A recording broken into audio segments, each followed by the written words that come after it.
أما بعد فأعوذ بالله من الشيطان الرجيم بسم الله الرحمن الرحيم كل نفس ذائقة الموت فقد قال الله تبارك وتعالى في موضع آخر إذا جاء أجلهم لا يستأخرون ساعة ولا يستقدمون. وعن أبي هريرة رضي الله تعالى عنه قال قال رسول الله صلى الله عليه وسلم إذا مات الإنسان انقطع عنه عمله إلا من ثلاثة صدقة جارية أو علم ينتفع به أو ولد صالح يدعو له. رواه مسلم.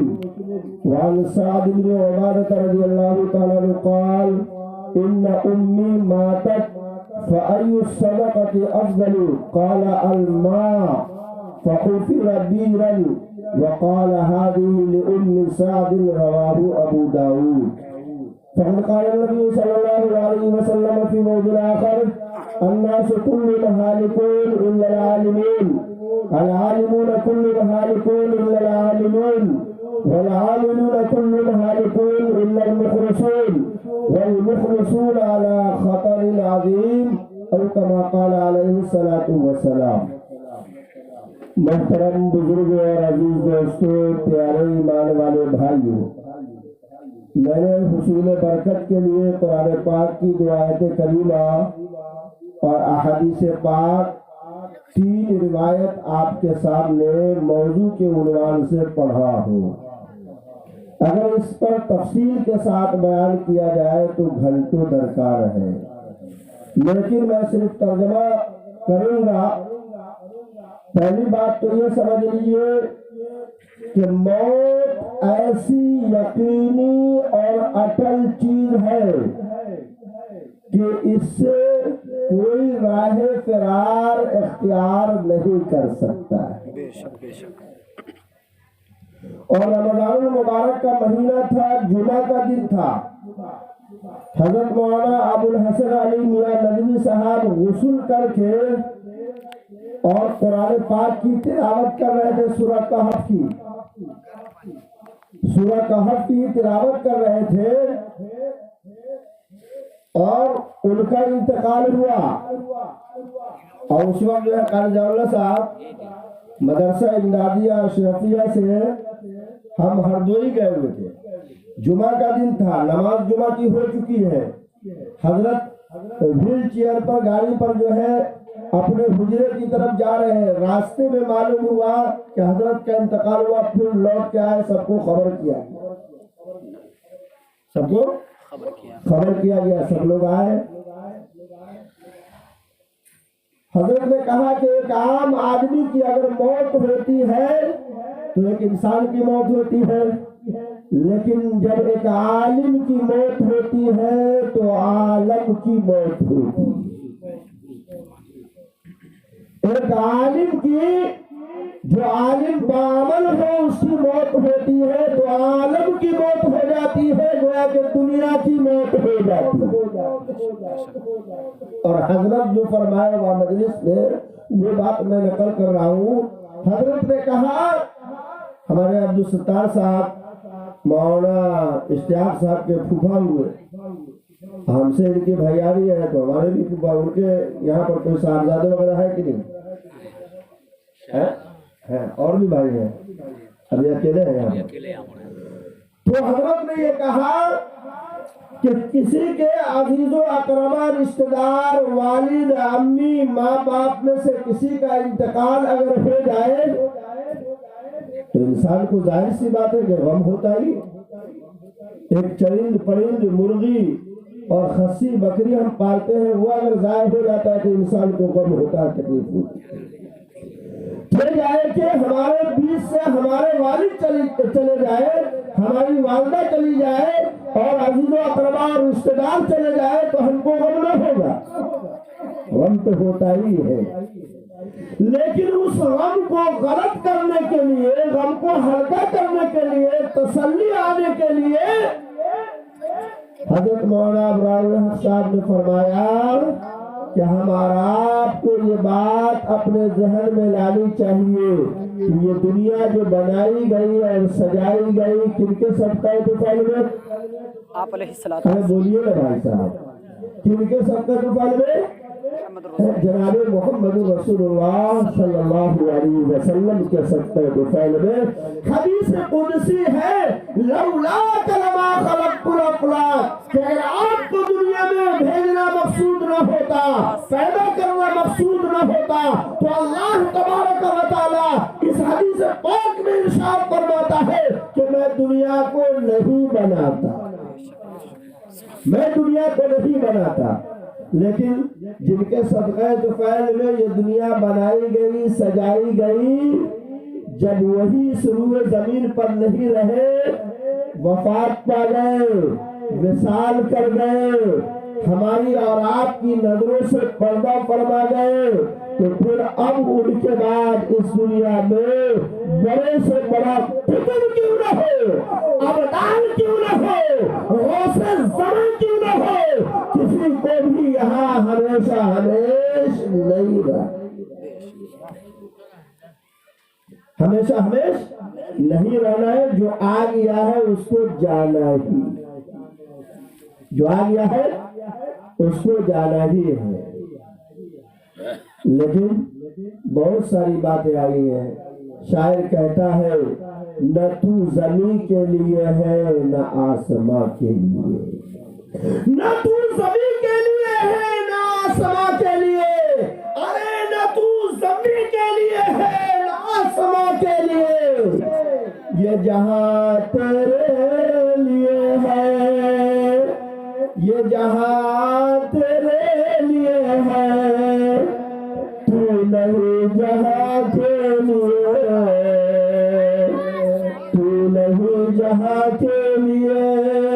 جتنا ذہن کو ہم وسیع کر سکتے ہیں، کشادہ کر سکتے ہیں، کرتے چلے جائیے۔ یہ زمین، یہ آسمان اور یہ جو ہے درخت اور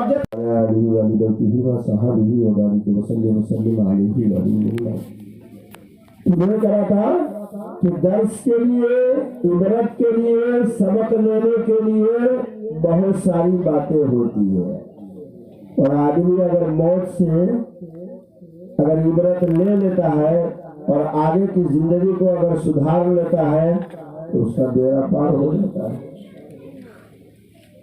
شاعر کیا کر رہا ہے؟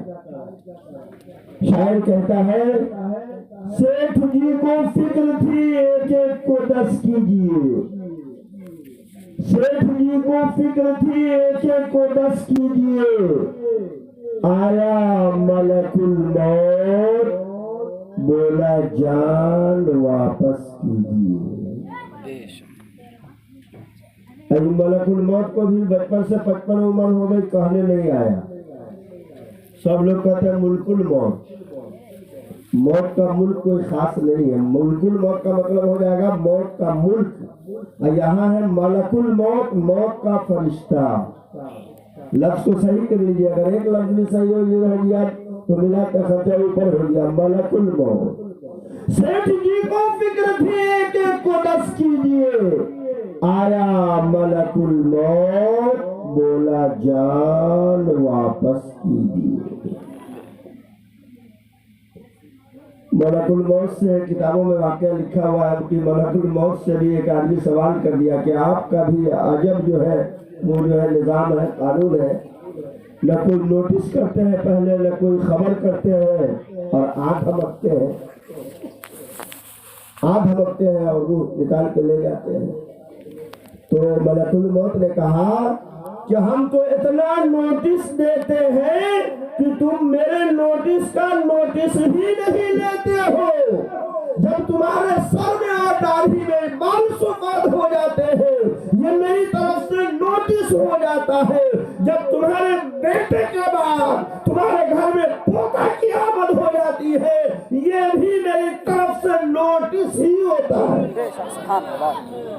جب بیٹا کے بعد پوتا آ گیا، اب آپ دادا کو زیادہ دن رہنا نہیں ہے، رخصت ہونا ہے۔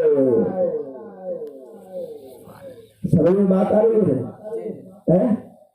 اور یہ ہمارے اور آپ کی زندگی، یہ ہمارے اور آپ کی زندگی ہمارا آپ کو خود پتہ دیتی ہے کہ یہاں سے ایک نہ ایک دن آپ کو رخت سفر باندھ لینا ہے۔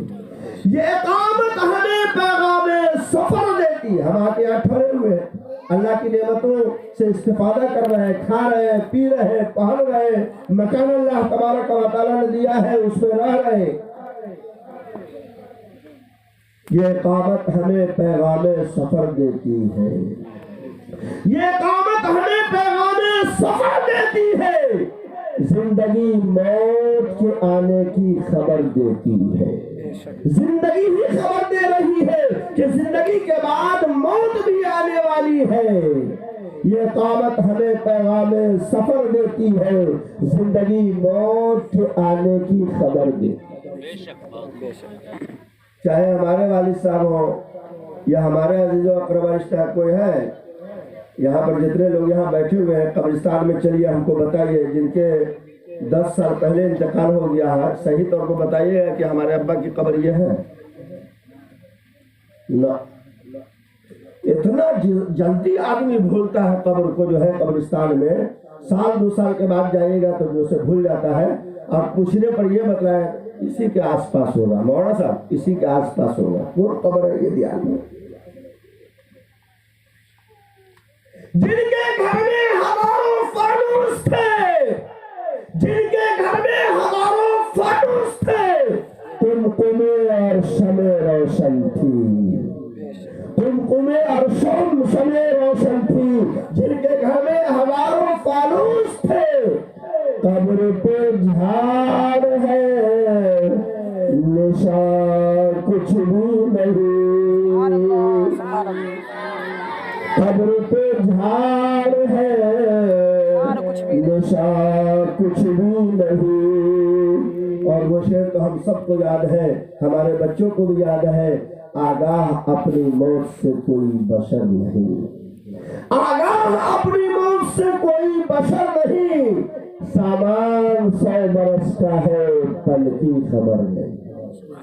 اب کسی کو اگر دشمنی ہوتی ہے، کسی کا انتقال، بھلے مر گئے نا، بھلے مر گئے نا،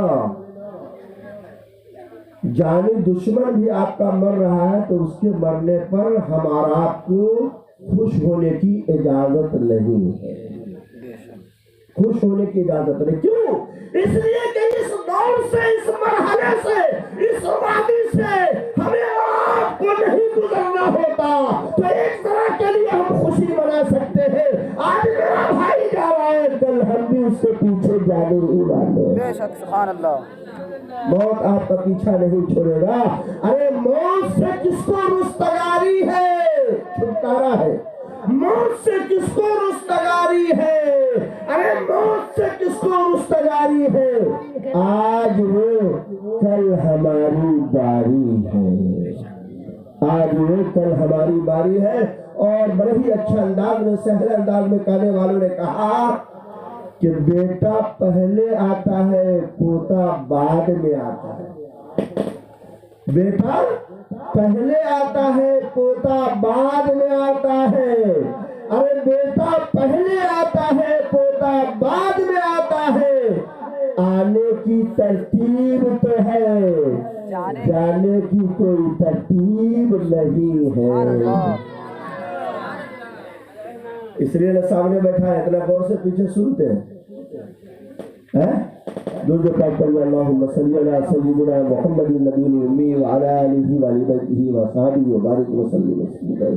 بیٹا پہلے آتا ہے، پوتا بعد میں آتا ہے، آنے کی ترتیب ہے، جانے کی ترتیب نہیں ہے کہ بیٹا پہلے چلا جائے گا، بیٹا پہلے چلا جائے گا، یا باپ پہلے چلا جائے گا، یا دادا پہلے چلے جائیں گے، امی پہلے چلی جائے گی، دادی پہلے چلی جائے گی، نانی